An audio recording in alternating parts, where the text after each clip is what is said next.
संगर लरदे cover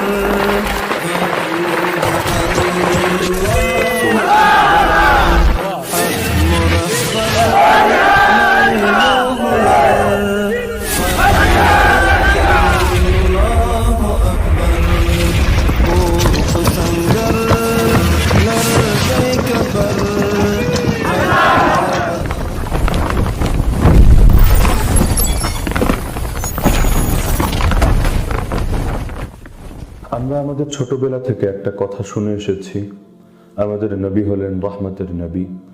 স্বয়ং আল্লাহ তাআলা নিজে কোরআনুল মাজিদের মধ্যে এই কথা ঘোষণা করেছেন, ওমা আরসালনাকা ইল্লা রাহমাতাল লিল আলামিন, আমি আপনাকে প্রেরণ করেছি গোটা জগৎবাসীর জন্য রহমত স্বরূপ। সুতরাং এ কথা তো নিশ্চিত এবং অকাট্যভাবে প্রমাণিত যে আমাদের নবী হলেন রহমতের নবী। কিন্তু তিনি রহমতের নবী হওয়ার কি অর্থ? আজকাল আমরা দেখতে পাই কিছু মানুষ এই কথাটাকে পুঁজি করে তারা জিহাদের বিরোধিতা করে। তারা বলতে চায় জিহাদ হলো আযাব আর আমাদের নবী হলেন রহমত, সুতরাং নবীর রহমত টিকিয়ে রাখার জন্য এবং তার রহমতের অনুসরণ করার জন্য পারতপক্ষে জিহাদ থেকে সরে থাকতে হবে বা পারলে জিহাদের বিরোধিতা করতে হবে। কিন্তু এই ক্ষেত্রে বাস্তবতা কি বলে? আসুন আমরা কোরআনের আলোকে এই কথাটাকে বিশ্লেষণ করি। আল্লাহ তাআলা বলেন, وقال الذين كفروا لرسلهم لنخرجنكم من أرضنا أو لتعودن في ملتنا فأوحى إليهم ربهم لنهلكن الظالمين ولنسكننكم الأرض من بعدهم ذلك لمن خاف مقامي وخاف وعيد। যারা কাফের তারা তাদের রাসূলদেরকে উদ্দেশ্য করে বলল, আমরা আমাদের ভূমি থেকে আমাদের দেশ থেকে তোমাদেরকে বের করে দেব। হ্যাঁ, যদি তোমরা আমাদের ধর্মে ফেরত আসো তাহলে বের করব না, অন্যথায় যদি ফেরত না আসো তাহলে অবশ্যই বের করে দিব। তখন আল্লাহ তাআলা সেই রাসূলদের প্রতি ওহী নাজিল করলেন, অবশ্যই আমি জালেমদেরকে ধ্বংস করে দেব এবং তারপর তাদের জমিনে তোমাদেরকেই বসবাস করাবো। যারা আমার সামনে দণ্ডায়মান হওয়াকে ভয় করে এবং আমার প্রতিশ্রুতিকে ভয় করে তাদের জন্য আমার পক্ষ থেকে এই পুরস্কার নির্ধারিত। তো এই আয়াতের মাধ্যমে আমরা আল্লাহ তাআলার একটা নীতি জানতে পারলাম। যারা আল্লাহ তাআলার নাফরমান, যারা রাসূলগণের অবাধ্য, যারা রাসূলদের পথে কাঁটা বিছিয়ে দেয়, আল্লাহ তাআলা তাদেরকে ধ্বংস করে দেন এবং এটাই আল্লাহর নীতি। সুন্নাতুল্লাহ আল্লাতী ক্বাদ খালাত মিন ক্বাবল, আল্লাহর যেই নীতি পূর্বে অতিবাহিত হয়েছে এবং বিগত হয়েছে সেই নীতি সর্বদা অপরিবর্তিত থাকবে। ওয়ালান তাজিদা লিসুন্নাতিল্লাহি তাবদীলা, তুমি আল্লাহর নীতির মধ্যে কোনো পরিবর্তন খুঁজে পাবে না। আমাদের নবীর পূর্বে দুনিয়াতে যে নবীগণ বিগত হয়েছেন তাদের ক্ষেত্রেও আল্লাহ তাআলার এই নীতি বাস্তবায়িত হয়েছে। নূহ আলাইহিস সালাম প্রায় 1000 বছর পর্যন্ত দাওয়াতের মেহনত করে যখন নিরাশ হয়ে গেলেন, আল্লাহর কাছে দোয়া করলেন, রাব্বি ইন্নী মাগলুবুন ফান্তাসির, আয় আল্লাহ আমি অক্ষম, সুতরাং আপনিই প্রতিশোধ গ্রহণ করুন। তখন আল্লাহ তাআলা কি করলেন? নিজেই কোরআন জানিয়ে দিচ্ছেন, ففتحنا أبواب السماء بماء منهمر وفجرنا الأرض عيونا فالتقى الماء على أمر قد قدر وحملناه على ذات ألواح ودسر। আমি প্রবল বাড়ি বর্ষণের সঙ্গে আসমানের দরজা খুলে দিলাম এবং জমিন ফাটিয়ে সেখান থেকে ঝর্ণা বের করলাম, আর আমি নূহকে কাঠ এবং পেরেক দ্বারা নির্মিত নৌযানে আরোহণ করালাম। তো এই আয়াত দ্বারা স্পষ্ট হচ্ছে আল্লাহ তাআলা নূহ আলাইহিস সালামকে এবং তার সঙ্গীগণকে নৌযানে আরোহণ করে উদ্ধার করলেন এবং তার জাতি গোষ্ঠী যারা অবাধ্য ছিল, যারা নাফরমান ছিল, তাদেরকে আল্লাহ নিজে শাস্তি দিয়ে ধ্বংস করে দিলেন।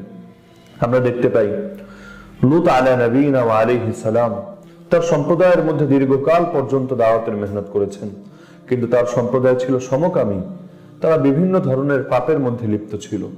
একটা পর্যায়ে তিনি যখন তাদের ব্যাপারে নিরাশ হয়ে পড়লেন তখন তিনি আল্লাহর কাছে দোয়া করলেন, রাব্বি নাজ্জিনি ওয়া আহলি মিম্মা ইয়ামালুন, হে আমার প্রতিপালক আমাকে এবং আমার পরিবার বর্গকে তারা যে সকল অপকর্ম করে তা থেকে আপনি নিষ্কৃতি দিন। তখন আল্লাহ তাআলা তাকে আদেশ করলেন, ফাআসরি বিআহলিকা বিকিতআইন মিনাল লাইল, রাতের শেষাংশে আপনি আপনার পরিবার নিয়ে বের হয়ে যান, ওয়াত্তাবি আদবারহুম, আপনি তাদের পেছনে পেছনে চলুন, ওয়ালা ইয়ালতাফিত মিনকুম আহাদ, আর আপনাদের কেউ যেন ঘাড় ঘুরিয়ে পেছনে না তাকায়, অমদু হাইথু তুমারুন, যেখানে আপনাদেরকে চলে যেতে আদেশ করা হচ্ছে সেখানে সকলে চলে যান।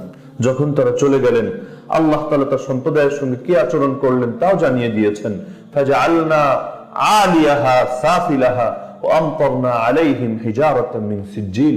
আল্লাহ বলছেন, সেই জনপদের উপর ভাগকে আল্লাহ নিচ ভাগ বানিয়ে দিলেন, অর্থাৎ পুরো জনপদকে আল্লাহ উল্টে দিলেন, পুরো এলাকাকে আল্লাহ উল্টে দিলেন, এবং তাদের উপর আসমান থেকে আল্লাহ তাআলা প্রস্তর বর্ষণ করলেন। একইভাবে আমরা দেখতে পাই মুসা আলাইহিস সালাম যখন দীর্ঘকাল পর্যন্ত দিন কায়েমের মেহনত করলেন, মুসা আলাইহিস সালাম যখন তার ভাই হারুন আলাইহিস সালামকে নিয়ে ফিরাউনের কাছে দাবি জানালেন যে তোমরা বনি ইসরাইলকে ছেড়ে দাও, আমাদের সঙ্গে যেতে দাও, তাদেরকে নিয়ে আমরা দিন কায়েম করি, তো কোনোভাবেই যখন তার কথা ফিরাউন মেনে নেয়নি, উল্টো অবাধ্যতা প্রদর্শন করেছে, ঔদ্ধত্য প্রদর্শন করেছে, আল্লাহ তাআলার উদ্দেশ্যে তার নবী মুসা আলাইহিস সালাম দোয়া করলেন। কোরআন বলছে, ওয়াকালা মুসা, মুসা বললেন, রব্বানা, হে আমাদের প্রতিপালক, ইন্নাকা আতাইতা ফিরআউন ওয়া মালাআহু যিনাতাও ওয়া আমওয়ালান ফিল হায়াতিদ দুনিয়া, পার্থিব জীবনে আপনি ফিরআউন এবং তার সভাসদ বর্গকে আপনি সৌন্দর্য এবং অনেক সম্পদ দান করেছেন। রব্বানা তুমিস আলা আমওয়ালিহিম, হে আমাদের প্রতিপালক তাদের সকল সম্পদ ধ্বংস করে দিন। ওয়াশদুদ আলা কুলুবিহিম, তাদের অন্তরকে কঠোর বানিয়ে দিন। ফালা ইউমিনু হাত্তা ইয়ারাউল আযাবাল আলিম, অনন্তর তার যন্ত্রণাদায়ক আযাব প্রত্যক্ষ করা পর্যন্ত আর ঈমান আনবে না। তো আল্লাহ তাআলা তার দোয়া কবুল করে নিলেন। কোরআন বলছে, যখন মুসা আলাইহিস সালাম তার সম্প্রদায়কে নিয়ে বের হয়ে যাচ্ছিলেন, তো ফালাম্মা তারা আল জামআন ক্বালা আসহাবু মুসা ইন্না লামুদরাকুন, যখন তারাও সমুদ্রের সামনে উপস্থিত, পেছন থেকে ফিরআউনের বাহিনী উপস্থিত, উভয় দল যখন একদল আরেক দলকে দেখে ফেললো, মুসা আলাইহিস সালামের সঙ্গীরা পর্যন্ত বলে ফেললো, নিশ্চয়ই আমরা ধরা পড়ে যাব। মুসা আলাইহিস সালাম ঈমানের তেজে বলিয়ান হয়ে তিনি বললেন, ক্বালা কাল্লা ইন্না মাইয়া রাব্বি সায়াহদিন, তিনি বললেন, কখনোই নয়, নিশ্চয়ই আমার সঙ্গে আমার রব আছেন, তিনি আমাকে পথ দেখাবেন। আল্লাহ তাআলা তাই করলেন।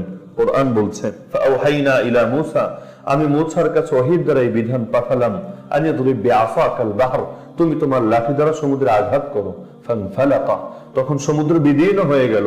ফাকানা কুল্লু ফিরকিন কাত্তাউদিল আযীম, প্রতিটা ভাগ বড় পর্বতের মতো হয়ে গেল। ওয়াজলাফনা তাম্মাল আখারিন, আল্লাহ তাআলা কোরআন বলছে, সেখানে আমি অপর দলকেও তাদের নিকটে পৌঁছে দিলাম।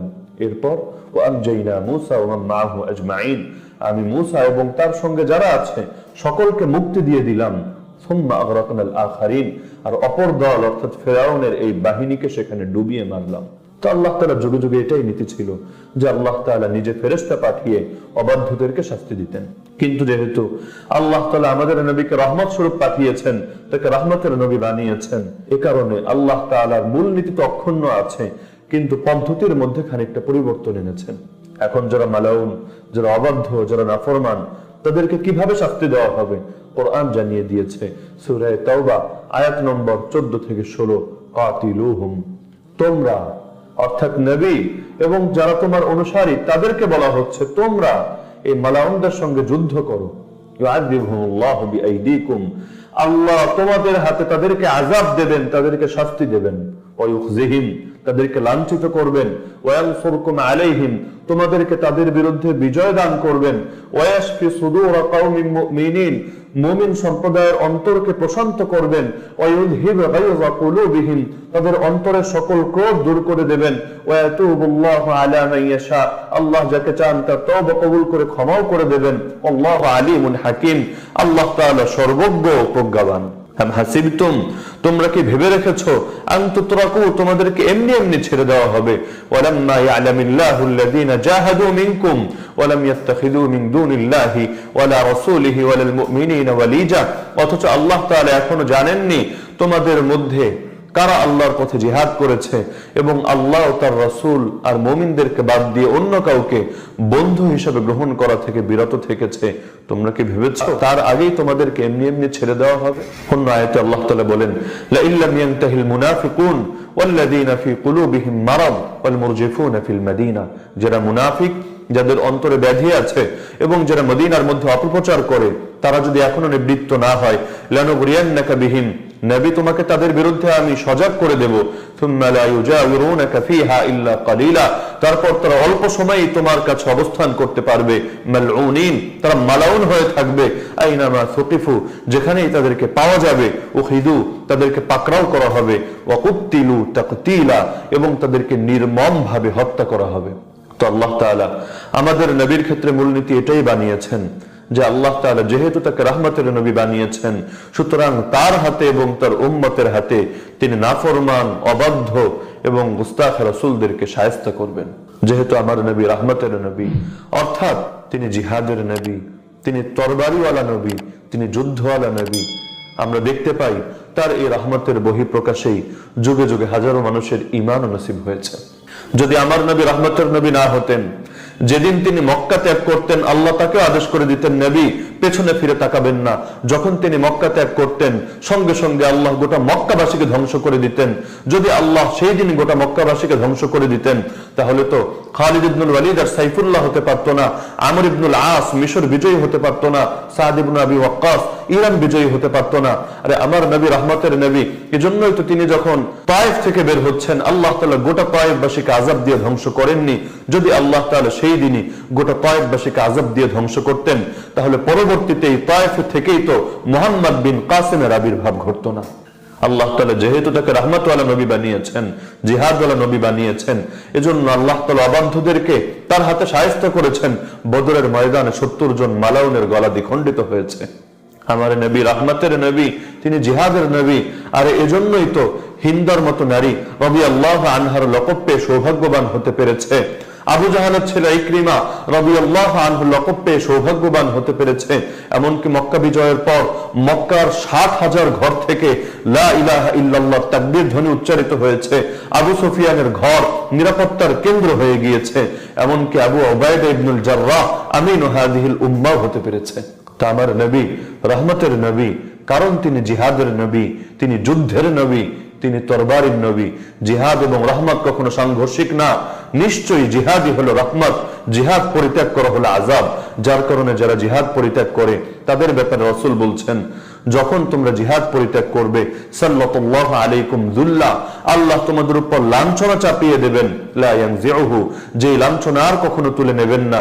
হাত্তা তারজিউ ইলা দীনিকুম, আই ইলা জিহাদিকুম, যতক্ষণ না জিহাদের পথে ফিরে আসবে। সুতরাং জিহাদ কোনো আযাব না, বরং জিহাদ হলো রাহমাত। আমার নবী নিজেই বলছেন, আনা নবিয়্যুস সাইফ, আমি তরবারির নবী, আনা নবিয়্যুল মালহামা, আমি যুদ্ধের নবী। সুতরাং যারা জিহাদের বিরুদ্ধে অপপ্রচার করে তারা আমার নবী রাহমাতের নবী এই কথাই যেন মানতে চায় না। সুতরাং কোরআনের কোনো অপব্যাখ্যা করা যাবে না। জিহাদ ইসলামের পবিত্র বিধান, ইসলামের সর্বোচ্চ শিখর। জিহাদের ব্যাপারে কোন প্রকার অপব্যাখ্যা অথবা কটূক্তি করার কোনো সুযোগ ইসলামে রাখা হয়নি। আল্লাহ তাআলা আমাদের সবাইকে এই বিষয়গুলো সঠিকভাবে জানার, বোঝার এবং আমল করার তৌফিক দান করুন। আমিন। ওয়া আখিরু দাওয়ানা আনিল হামদুলিল্লাহি রাব্বিল আলামিন।